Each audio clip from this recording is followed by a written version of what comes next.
छोड़ो क्वेश्चन को बाद में पढ़ेंगे, बट तुमने कभी देखा होगा जब झाग वाला पानी, साबुन वाला पानी देखते हो तो झाग बनते हैं, पर झाग में एक विचित्र बात तुम देखती होगी कि एक झाग के ऊपर दूसरा झाग, दूसरे झाग के ऊपर तीसरा झाग, है ना, ऐसे ही वो बादल टाइप का बन जाता है, आइसक्रीम वो चॉकलेट बबली की तरह जो भी है, बट देखने में बहुत बड़ा सुहावना लगता है। ऐसे ही कुछ क्वेश्चन भी यही कह रहे हैं। पहले समझ में आ गया कि एक बबल दूसरे बबल में चिपक सकते हैं, कोई बड़ी बात नहीं, और वो जो जहां चिपकेगा तो जो कॉमन सरफेस होगा ना, कॉमन सरफेस, उसका उन्होंने रेडियस पूछा और उसकी sense of curvature. Sense of curvature का आई टेल यू क्या मतलब होता है, क्वेश्चन देख कि एक रेडियस है हमारे पास, एक बबल है जिसका रेडियस छोटा r है और एक बबल है जिसका रेडियस बड़ा 2r है, दोनों इकट्ठे हो गए और होता है सॉल्यूशन में, ये बहुत कॉमन देखने वाला फंडा है। तो रियलिटी में हुआ क्या, कुछ ये ऐसा बन गया,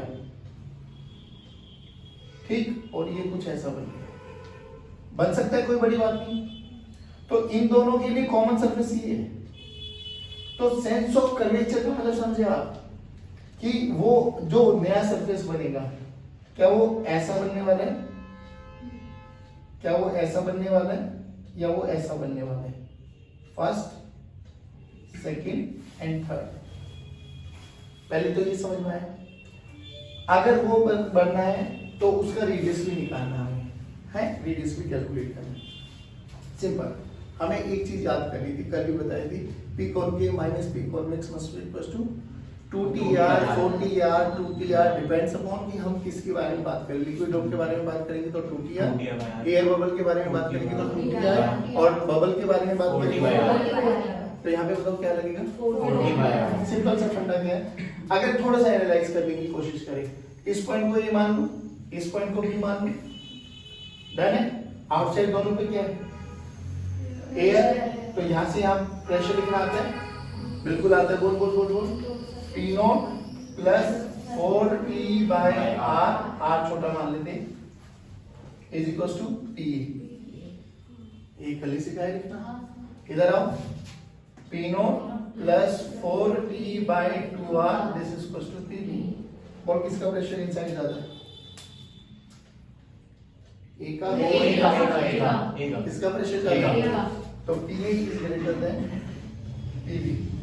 अब ये अपन को समझ में आया कि PA is greater than PB, तो सर PA की तरफ कौन सा सरफेस आना चाहिए, कॉनकेव या कॉन्वेक्स, कॉनकेव। भाई कॉनकेव की साइड हमेशा प्रेशर ज्यादा होता है, तो सेंस ऑफ रोटेशन पे कर्वेचर होता है फर्स्ट सेकंड थर्ड, वो फर्स्ट सेकंड थर्ड मत सोचो इतना, फर्स्ट सेकंड थर्ड, ये तो समझ में आ गया कि भैया ए का प्रेशर ज्यादा है, तो ए की तरफ जब ये कंबाइन हो जाएगा तो यही तो ये है, ये बी है, अरे कंबाइन होने के बाद ये तो ए और बी बनेंगे, तो इस तरफ प्रेशर ज्यादा होना चाहिए, तो इस तरफ कॉनकेव शेप आनी चाहिए, पॉइंट टू बी नोटेड। अब बात है कि इन दोनों का क्या निकालना है, जो रेडियस ऑफ कर्वेचर है।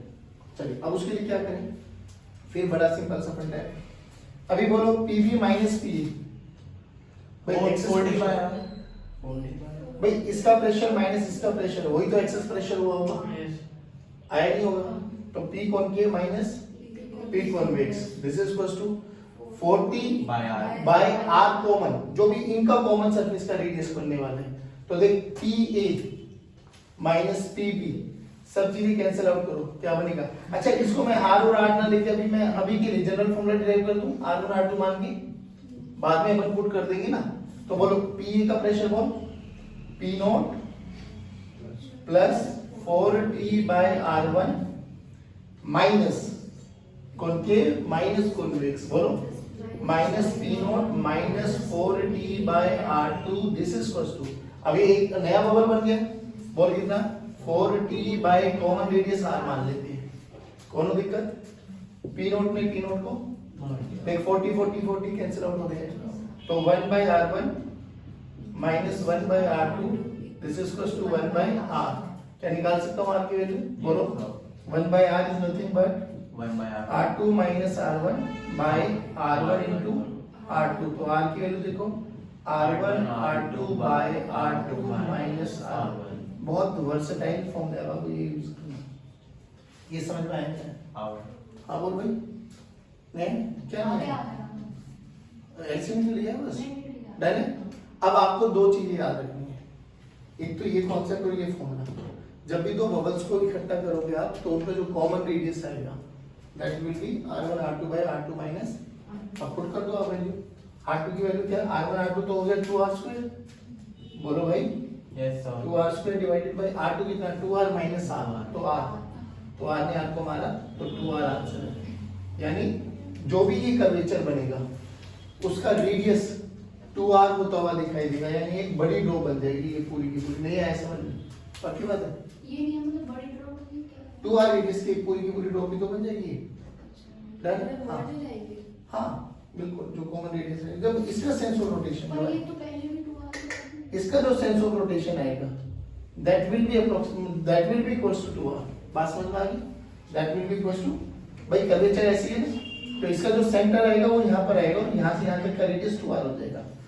Got it? पक्की बात। यानी आप और मोरल ऑफ द स्टोरी ये भी कह सकते हो कि ये उसके सेंटर पे लाई करेगा, ये वाला सरफेस जो, भाई रेडियस ऑफ कर्वेचर इन्हीं दोनों का नहीं बनेगा। सेंस ऑफ कर्वेचर समझ में आ गया? थोड़ा सा डायग्राम ऐसा थोड़ा सा अच्छा इम्प्रोवाइज कर सकते हो आप कि ये अगर ये ऐसा होता और ये कुछ ऐसा है ना, तो जो रेडियस ऑफ कर्वेचर होगा वो इन्हीं पे नहीं बनने वाला भाई, वो ऐसे भी बन सकता है। मतलब जो इनका कॉमन कर्वेचर आएगा वो रेड वाला है। बात समझ में आ गई? जिसका खुद का रेडियस ऑफ सेंटर कहाँ पे, मतलब टोटल अगर इसको सर्कल बनाए तो इसका सेंटर कहाँ पर आएगा 2r रेडियस बना जाएगी इसका लाल वाले का। बात समझ में आ गई? डन? नॉर्मली क्या हो गया कि there is a circular hole of radius r at the bottom of a tank. ठीक है, ये आपके पास कोई भी एक टैंक है बच्चों, और इसके बॉटम पे एक सर्कुलर ये कर दिया छेद। अच्छा अभी समझने के लिए बताना, मैं अभी थोड़ा बड़ा बना देता हूँ जिससे हमें दिखाई दे जाए, बट ये इतना बड़ा रियलिटी में नहीं है। ठीक है ना, बात समझ में आ रही है? ये कितना होता है 0.1 mm, 0.2 mm, बहुत छोटा सा। आर यू गेटिंग कि बहुत ठीक ठाक सा। तो बोला गया कि इसमें रो डेंसिटी का कितनी हाइट तक लिक्विड भरा जाए जिसकी सरफेस टेंशन S है सच दैट लिक्विड बाहर ना आए। अब ये सुनने में बड़ा विचित्र लगता है कि ऐसे थोड़ी ना होगा सर, बट देख तुझे शायद मैं प्रैक्टिकली करके भी दिखा सकता हूँ। अब जो कि इसमें लिक्विड भरना है, इसमें लिक्विड है, ठीक है।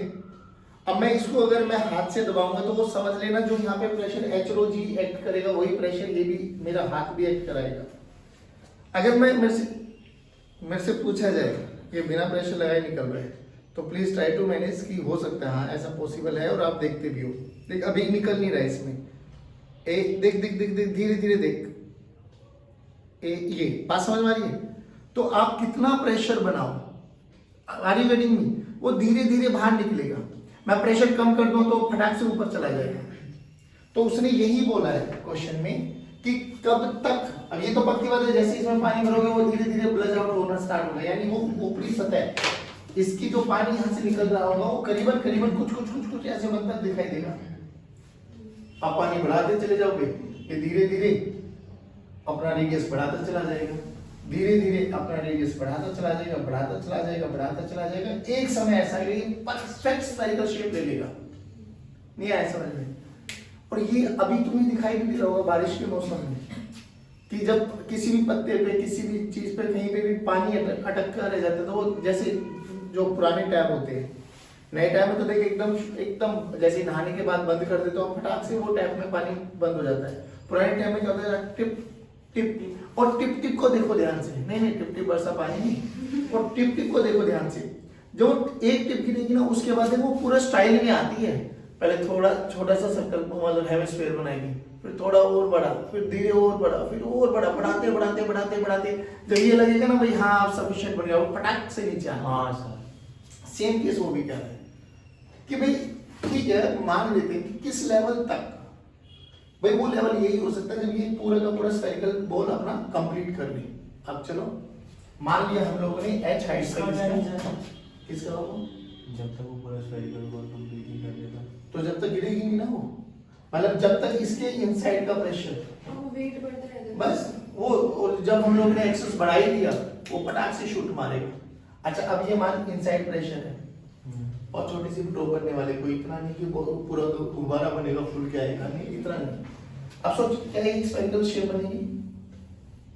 बिल्कुल बनेगी। क्या इस पे पहले मैं प्रेशर लिख सकता हूँ? हाँ, बोल कितना? P in minus P naught. P in minus P naught. This is equals to 2T40. Sure पक्का। चलिए P in हमें नहीं पता, तो P in this is equals to P naught plus 2TR। यहाँ तक बताओ कोई दिक्कत? चलिए अब इसका इनसाइड प्रेशर कितना होगा भाई? जितना ऊपर से लगा रहे होंगे। अब ऊपर कितना होगा? P naught तो P naught रहेगा प्लस रो GH। तो P in को यहाँ से भी क्या लिख सकते हो? P naught प्लस, देख दोनों को इक्वेट करना है एक बार। P naught plus 2TR this is equals to P naught plus rho GH। अब यहाँ पे S दे रखे मैंने T मान लिया, कोई दिक्कत तो नहीं है। और सर्विस टेंशन SC मान लो। P naught ने P naught को अपन को H निकालना है, तो H निकलते हुए दिखाई दे रहा होगा, देख 2T by R rho G this is equals to H। ये आपकी हाइट आ गई कि इस लेवल तक अपन इसमें पानी भर सकते हैं कि वो समझ लो ब्लज आउट कर। अब हल्का सा एक बूंद और एक्स्ट्रा डाल दे, वो फटाक से नीचे मारेगा व्यक्ति, क्योंकि भाई इसकी टॉलरेंस यहाँ तक की। फिर तो एक बार टप टप आने लगा तो वो टप टप टप टप ऐसा होता चला जाएगा। नहीं समझ में आया? पक्का उतार। तो एयर बबल वगैरह समझ में आ गया था हमें। अच्छा एयर बबल और कहाँ देखे? अभी मैं याद नहीं आ रहा था, आज भी देख एक्वेरियम नहीं देखा हम लोगों ने। देखा एक्वेरियम में जो वो बबल्स नहीं, वो एयर बबल ही होता है। वो जो ऑक्सीजन वाला वो आदमी से ऐसे खड़ा रहता है। कई मतलब अलग अलग एक्वेरियम में अलग अलग स्टाइल होते हैं। तो हमने जो एक्वेरियम देखा था उसमें एक आदमी था ऐसे ऑक्सीजन का सिलेंडर ले रहा, उसमें से बुलबुले निकल रहे थे। समझ में आ गया? दैट इज वो कितना 2T by R। इसको कभी नोटिस करना आप लोग। बाकी ये क्वेश्चन थोड़ा है ना उसमें थर्मो में भी चला जाता है, समझा भी सकता हूँ मैं अगर तू बोले तो। रियलिटी में क्या था कि मान लो ये आपके पास एक एक्वेरियम है और यहाँ वो ऑक्सीजन सिलेंडर रखा हुआ है, यहाँ से एक बबल निकला जिसका radius R, temperature constant, temperature constant. चलो केमिस्ट्री का थोड़ा यूज करेंगे क्योंकि केमिस्ट्री में आप लोग नहीं पढ़ चुका होगा। पीवी को एनआरटी पढ़ा है ना? हां। At constant temperature P1 V1 का प्रोडक्ट हमेशा कांस्टेंट रहता है। परफेक्ट है ना? चलो ये हाइट h है, डेंसिटी रो है। चलो क्या किया गया कि ये अच्छा ये ऊपर जाता है, कभी भी नोटिस करना ऊपर आते हैं बुलबुले जो एयर बबल होता है। क्यों? Because of buoyancy. क्योंकि एयर बबल का वेट ज्यादा होता नहीं है, ना के बराबर होता है। बायंसी बढ़िया लगती है, फटाक से ऊपर मारती है। एक चीज और नोटिस करोगे, जैसे जैसे ये ऊपर आएगा ना इसका रेडियस बढ़ता चला जाता है, रेडियस बढ़ता है इसका। कोई पूछ लेते कि ये रेडियस कैलकुलेट करो, कर सकते हो। सिंपल सी बात बता, कांस्टेंट टेम्परेचर है तो अपन ये लिख सकते हैं P1 V1 must be equals to P2, P1 pressure V1 volume, V2 pressure V2। Simple सी बात बता। इसकी वॉल्यूम बोलोगे कितनी है? जी कैसे 4/3 बाय। चलो P1 बोलो, यहाँ से ये H, ये ऊपर एटमॉस्फेरिक प्रेशर P नॉट, तो P1 बोल बाबा P not plus rho GH plus air bubble है 2T by R। ऐसे मत देख भाई, 2T by R पक्की बात है। चलो V1 बोलो, V1 4/3 पाई R का क्यूब। ऊपर चला गया, कोनो दिक्कत नहीं है। P2 प्रेशर बोल, मतलब P2 इस वाला को मान लेते हो। हाँ P2 बोल P0 प्लस 2T बड़ा R। अच्छा ठीक है, उसका रेडियस बढ़ना है। अच्छा और वॉल्यूम बोल, वॉल्यूम है हमारी 4/3 पाई R क्यूब। सॉल्व कर लेंगे, will get the answer. Constant temperature पे हम तो P0 कैंसिल जो भी होगा। हां ठीक है। अभी हम बात कर रहे थे कि रियलिटी में, जैसे मैं अभी 2 मिनट पहले बात कर रहा था कि ऐसा क्यों होता है कि जब सड़क मतलब अपने फर्श पे पानी गिर जाता है, हम कितने भी वाइपर लगा ले, कितना भी कुछ लगा ले, कहीं ना कहीं पानी का निशान रह जाता है। पानी की बूंदें कहीं ना कहीं रह जाती है। मरकरी वैसे हम लोगों ने देखा नहीं होगा, जिस बच्चे ने देखा होगा उसने एक्सपीरियंस भी किया होगा। नहीं तो आज एक थर्मोमीटर लेना, आज डिजिटल वाला मत लेना, जो ऐसे वाला होता है, उसको तोड़ देना लेते, उसमें से एक सिल्वर सा निकलेगा मरकरी। और वो मरकरी है ना भाई, उसके तो छोटे छोटे टुकड़े करेगा ना। जैसे ये बीन बैग में वो नहीं होते, बीन्स होते हैं, बीन बैग्स देखा है ना, हाँ। बीन्स देखे है ना, उन बीन्स को उठा के फेंक दो ऐसे, और तो वो ऐसे मतलब वो एक साथ जुड़ तो नहीं सकते बीन बैग, बट कहीं ना कहीं वो मरकरी वाली फील दे देगा तुझे। ऐसे झाड़ू मारोगे ना तो सारे बीन्स भग जाते हैं, एक भी बीन पीछे नहीं रहेगा अगर पंखा नहीं चला रहा, नहीं तो वो इधर उधर तितर बितर हो जाएंगे। सिमिलरली ऐसे ही मरकरी करता है, अगर मरकरी की यहाँ ड्रॉप्स पड़ी है ना तो ऐसे तू बहुत सिंपल मारेगा, सारी की सारी मरकरी निकल जाएगी, एक भी पीछे नहीं रहेगी, ना चिपकी मिलेगी तुझे। ये क्यों होता है? अच्छा एक चीज हो, पानी की बूंद अगर टेबल पे डाल, कभी तो देखा होगा, नोटिस किया होगा, पानी की बूंद अगर टेबल पे डालते तो कहीं ना कहीं वो बेचारी ऐसी शेप ले लेती है। हाँ। लेकिन मरकरी जो होती है ना, मरकरी ऑन द टेबल रखेंगे तो वो सिलेंड्रिकल परफेक्ट एक स्फेरिकल शेप लगेगी। रीजन क्या है? चलो केमिस्ट्री में जाओगे, जब केमिस्ट्री लैब में जाओगे तो आप वो छोटी छोटी वो ट्यूब्स हो रहती है, कौन सी पपेट वगैरह, जो जिसमें आप वो डालते हो, पिपेट वगैरह है ना, जिसमें आप वो डालते हो सॉल्यूशन वगैरह। देख अगर वो ग्लास की आप बहुत छोटी सी रोड ले लो, बहुत पतली सी, टेस्ट ट्यूब की बात कर रहे तो हैं? टेस्ट ट्यूब है। टेस्ट ट्यूब ले लो, कुछ भी ले लो, टेस्ट ट्यूब है या बीकर? टेस्ट ट्यूब की बात कर रहा हूं। तो रियलिटी में जब इसमें पानी डालते हो ना तो पानी की जो शेप देखोगे ना वो कहीं ना कहीं आपको ऐसी दिखाई देती है, पानी, वाटर ऑन ग्लास। यहीं पे मरकरी डाल देंगे तो वो मरकरी तो बहुत प्यार से दिखाई दे जाएगा। थर्मोमीटर देखना, मरकरी जो थर्मोमीटर है ना वो ऐसे दिखाई देता है मरकरी। हाँ। यस। देख लेना, नहीं तो हाँ, YouTube देखा हुआ पे है। डालना भाई। गए हम डॉक्टर। बहुत अच्छी बात है, वेरी गुड। तो ये लिटरली ऐसे दिखाई देता है, ये ऐसा। ये और ये शेप क्यों होती है? मरकरी ऐसा क्यों बनाती है? वाटर ऐसा क्यों बनाता है? इन सब के पीछे रीजन होता है फोर्सेस के बारे में। अब एक फोर्स होता है कोहेसिव फोर्स, एक फोर्स होता है एडहेसिव। अब जो ये कोहेसिव फोर्सेस होता है ना, ये अपनी जाति के लोगों में लगता है। जैसे लड़का लड़की को प्यार कर रहा है, लड़की लड़की को प्यार कर रही है, ये इन जातियों में। देखो हमने बोला कि जो ये पानी की बूंदों के बीच में लगने वाले फोर्सेस होते हैं, सेम मॉलिक्यूल्स है ना, सेम सब्सटेंस में लगने वाले जो फोर्सेस है, सारे के सारे कोहेसिव फोर्सेस है। पानी के बाद साथ लगने वाला ग्लास मटेरियल में ग्लास के मॉलिक्यूल्स लग रहे हैं आपस में, मरकरी में मरकरी के मॉलिक्यूल्स लगा रहे हैं, ये these all are cohesive forces. तो उससे क्या होगा? उससे क्या होगा? फोर्स है, फोर्स एक दूसरे को बांध के रखने की कोशिश करते हैं। ग्लास में देखा होगा आप लोगों ने, ग्लास में पानी डालते हो तो कहीं ना कहीं ग्लास की लेयर पे पानी रह जाता है। हाँ। यानी ग्लास ने पानी को चिपका के रखा है। तो ये दो अलग अलग मटेरियल में लगे, एक ग्लास में लगा और एक पानी पे लगा, तो ये अलग अलग मॉलिक्यूल्स के बीच में लगे, तो ये एडहेसिव फोर्स है। फेविकोल कभी लेने जाते हो तो लिखा रहता है this is adhesive nature, adhere करना, चिपकाना। वो यही होता है कि जो फेविकोल या फेविक्विक होती है वो किन्हीं भी दो अलग अलग मटेरियल्स को चिपका देती है, अलग अलग। चिपकाने की प्रॉपर्टी है एडहेयर, एडहेसिव। सेम मॉलिक्यूल्स में आपस में एक फोर्स लगता है, उसको बोलते हैं हम कोहेसिव। सेम मैंने चिपक के छोड़ी है। नहीं तो ये पानी बांध के तो रखते हैं ना एक दूसरे को। हाँ। अब ये भी बहुत ज्यादा कोहेसिव फोर्स बहुत ज्यादा स्ट्रॉन्ग है इसकी, मरकरी की, तभी ये फैलने नहीं देता। बात समझ में आ रही है? मरकरी में लगने वाले कोहेसिव फोर्सेस की ताकत बहुत ज्यादा है। मरकरी को तोड़ पाना भी बहुत आसान नहीं है, पानी को तोड़ पाना बहुत आसान है। पानी की बूंद को हम ऐसे ऐसे ऐसे ऐसे अलग अलग कर देते हैं ना, मरकरी को तोड़ पाना इतना आसान नहीं है। बट मरकरी के बीच में जो कोहेसिव समझ में आ गया ना, सेम मॉलिक्यूल्स में लगने वाले फोर्सेस एडहेसिव, कोहेसिव, और डिफरेंट में लगने वाले एडहेसिव। बात समझ में आ गई? अब देखो पानी में अगर हम बात करें, पानी को रखो तो पानी के मॉलिक्यूल्स में लगते कोहेसिव फोर्स रहे, लेकिन वो धीरे धीरे धीरे धीरे फैलना स्टार्ट कर देते हैं, यानी उनकी जो कोहेसिवनेस है वो कम है एज कंपेरिजन टू मरकरी। अब जब हम लोग पानी को ग्लास में या पानी को किसी भी सरफेस पे डालते हैं तो वहां पे एडहेसिव फोर्स हो गई। अगर एडहेसिव फोर्स बहुत ताकतवर हो गई तो वो क्या करेंगे? पानी को चिपका लेते हैं। फर्श पे डालो पानी तो कितना भी वाइप आउट करो, कहीं ना कहीं पानी की बूंदें चिपकी रह जाती है। तो यानी जो फर्श पे, फ्लोर पे और पानी के बीच में लगने वाला फोर्स कैसा है? एडहेसिव। तो उस समय एडहेसिव फोर्स बहुत ज्यादा काम करते हैं। मरकरी को डालो उसी की जगह तो मरकरी सरफेस पे चिपकती नहीं, इसका मतलब क्या है कि वहां पे एडहेसिव फोर्स उतने ही कम है।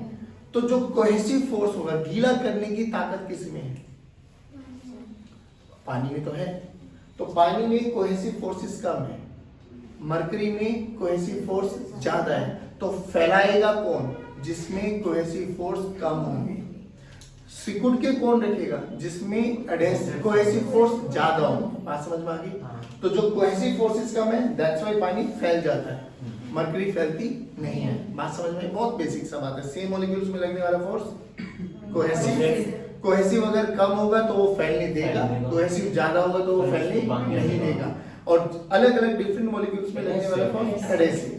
एडहेसिव चिपकाता है, जैसे कि फेविकोल याद कर लो, फेविकोल फेविक्विक जितने भी ये आपके पास ये आते हैं जो चिपकाने वाले साधन आते हैं, फेविकॉल एक मीडियम है ना चिपकाने के लिए। तो किसी भी तो मीडियम को चिपका सकता है ना। ऐसे लकड़ी को लकड़ी के साथ रख, ऐसे तो नहीं चिपकेगा ना। हाँ सही बात। ये चिपक जाएगा नहीं, फिर इसमें लगाना पड़ेगा ना कुछ ना कुछ। तो उसका अडहेर जो नेचर होता है, एडहेसिव नेचर, चिपकाने की प्रॉपर्टी। बात समझ में? ठीक है। अब बड़ा सिंपल सा फंडा, मान लो ये लकड़ी के एग्जांपल उठा लेते हैं। मान लो ये मेरे पास एक लकड़ी का पीस था, ठीक है भाई, इसको दूसरे लकड़ी के पीस के साथ हमें ज्वाइन कराना है। इसमें बहुत सारे मॉलिक्यूल्स हैं, ऐसे समझ के चलो ठीक है भाई। ये लकड़ी के मॉलिक्यूल्स है बेटा। तो इन सभी मॉलिक्यूल्स में लगने वाला फोर्स बोलो कोहेसिव, सेम है। ये भी बोलो, ये भी बोलो, ऐसे भी बोलो, ऐसे भी बोलो, सेम। अब इनके बीच में हम लोगों ने वो रख दिया फेविकोल। फेविकोल लगाया, मान लो ये फेविकोल लगा दे रेड वाला, तो फेविकोल फेविकोल के बीच में लगने वाला कोहेसिव, फेविकोल और इसके बीच में लगने वाला। बात समझ में आए? तो ये होगा different molecules adhesive, same molecules cohesive. अब इतना समझ में आ गया। अब यहाँ पर एक चीज डिफाइन की जाती है जिसको हम बोलते हैं एंगल ऑफ कांटेक्ट। अब एंगल ऑफ कांटेक्ट, जैसे कि नाम ही बोल रहे हैं कि कहीं ना कहीं कांटेक्ट पे एंगल निकालना है हम लोगों को, और एंगल निकालते हुए हमें दो टेंजेंट ड्रॉ करने होते हैं। सिंपल सी बात देखो, कहीं पर भी अगर मैं बोलूं ये एक एंगल बन रहा है थीटा, ऐसे मैं बोल थोड़ी ना सकता हूँ कहाँ है थीटा, हवा में थोड़ी ना बनाएंगे। थीटा कैसे बनाते हो भाई? एक लाइन ये रही, एक लाइन ये रही, जिस भी पॉइंट पर आपको एंगल बनाना है तो simply you have to draw two tangent similar. अब यहाँ पे क्या करें सर, मान लो ये आपके पास एक बीकर है, ही समझा देता हूँ, और इसमें आप लोगों ने ग्लास की रोड लगा दी, ठीक। तो लिटरली होता क्या, पानी ना कुछ इस लेवल पे ऊपर की तरफ चढ़ जाता है, क्योंकि पानी में गीला करने की ताकत होती है, गीला करने की ताकत होती है, तो ये कुछ ऐसा चढ़ जाता है। अब कांटेक्ट कहां पर है? कांटेक्ट तो ये रहा सर, किस किस चीज का कांटेक्ट है सर? ग्लास और पानी का, दो चीजों का कांटेक्ट है, तो दोनों पे टेंजेंट ड्रॉ कर दो जहां कांटेक्ट है। अब देखना ध्यान से सर, पानी पे अगर मैं ये पानी, ये रहा पानी ना, तो यहाँ पर अगर मैं टेंजेंट ड्रॉ करूं तो सर एक टेंजेंट तो ये बन गया सर, लाल वाला देखो, नहीं आया समझ में? अरे सच्ची बोलो। और ये जो कि मेरे पास ग्लास रोड है सर, तो इस पे तो एक स्ट्रेट लाइन है, तो यही टेंजेंट होगा सर, नहीं आया? पक्की बात, पक्की बात। अब सिंपल सी बात, अब यहाँ पे बने तो बहुत सारे एंगल, देखो लाल और काले के बीच में 4 एंगल बनते हुए दिखाई देंगे आपको, 1 2 3 और 1 3 4। कौन सा एंगल ऑफ कांटेक्ट है सर? कौन से वाला? हाँ ये वाला तो है। चलो अब इसको याद कर लो कि जहां पर भी कांटेक्ट होगा, देखो ध्यान से, जहां पर भी कांटेक्ट होगा दो का, जहां एडहेसिव फोर्सेस लगेंगे, यू कैन सी, क्योंकि दो का जब भी कांटेक्ट हो सकता है, तो सिंपली एक पे लिक्विड पर एक टेंजेंट ड्रॉ करो, लिक्विड पे टेंजेंट ड्रॉ करो, और जो दूसरा सरफेस होगा वो नॉर्मल तुझे एक स्ट्रेट लाइन दिखाई देगा, तो इस पे तू टेंजेंट ड्रॉ करेगा तो भी अच्छी बात है, नहीं तो वो तुझे सिंपल दिखाई दे जाएगा, कोई दिक्कत नहीं है। हाँ कोई कर्व शेप आ जाए तो you have to draw simply two tangent. जहां लिक्विड भरता हुआ दिखाई दे, लिक्विड बंद होता हुआ दिखाई दे, जहां लिक्विड होगा उसी वाले पॉइंट को हम बोलते हैं एंगल ऑफ कांटेक्ट। क्या बोलते हैं बच्चों? Angle of contact. नहीं आया समझ में? उतार इसको।